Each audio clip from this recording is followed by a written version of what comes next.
सियासत क्या चीज होती है ये सियासतदान ही जानते हैं, वो भी रणनीतिकार सियासतदान। एक साथ एक जगह नहीं बल्कि वो कई जगहों की रणनीति बनाते हैं ताकि अपने के साथ साथ विपक्ष को भी पटखनी दे सके।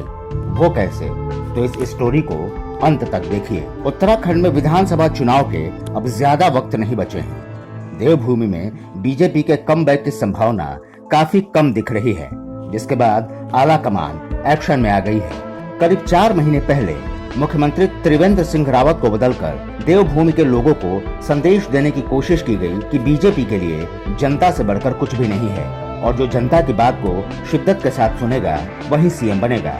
और इसी मंत्र की वजह से त्रिवेंद्र सिंह रावत को पार्टी ने चलता कर दिया और उनकी जगह पर एक और रावत यानी तीरथ सिंह रावत को सत्ता के सिंहासन पर बैठा दिया।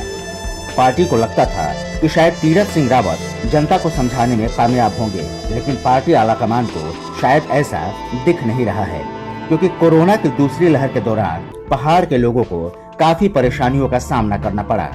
लोगों को न तो मेडिकल सुविधाएं मिली, न ही दवाइयाँ, और तो और ऑक्सीजन सिलेंडर के लिए भी काफी दुश्वारियां झेलनी पड़ी।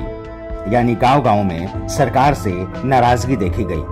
केंद्र में बैठे आलाकमान को शायद लग गया कि तीरथ सिंह रावत अगले चुनाव में पार्टी की तीरथ कराने यानी फिर से सरकार बनवाने में कामयाब नहीं हो पाएंगे। कोरोना की दूसरी लहर फिलहाल भले ही कम पड़ गई हो, लेकिन करीब 4 महीने सत्ता सुख भोग चुके तीरथ सिंह रावत के सामने अब एक और बड़ी चुनौती खड़ी हो गई है। वो है अगले 2 महीने में उन्हें विधायक चुना जाना।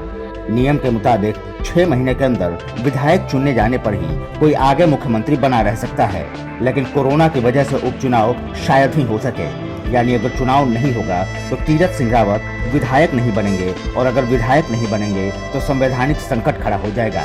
यानी जनता की नाराजगी झेल रहे तीरथ सिंह को सत्ता से बेदखल करने के लिए आला कमान को इससे अच्छा वक्त नहीं दिखा।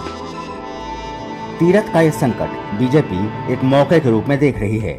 वो कैसे, तो अब इस गणित को जरा समझिए।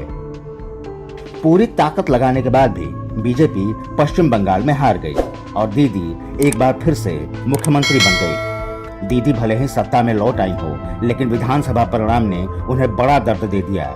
नंदीग्राम से चुनाव में ताल ठोक रही ममता बनर्जी को बीजेपी उम्मीदवार शुवेंदु अधिकारी ने हरा दिया, और यही हार दीदी के लिए आगे चलकर भारी पड़ सकती है।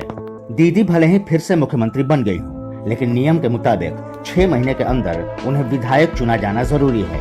बंगाल में क्योंकि विधान परिषद नहीं है, लिहाजा जनता के वोट से ही वो विधायक बनेंगे।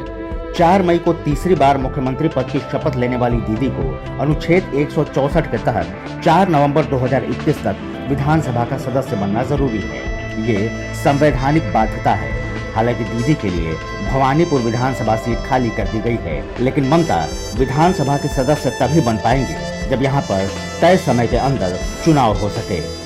मौजूदा दौर में कोरोना संकट के चलते चुनाव आयोग अगर उपचुनाव नहीं करा पाता है तो 4 नवंबर को तीरथ सिंह रावत की तरह ममता बनर्जी के साथ भी खेला हो जाएगा और उन्हें इस्तीफा देना पड़ सकता है। स्टोरी अच्छी लगे तो सब्सक्राइब कर बटन जरूर दबाइए।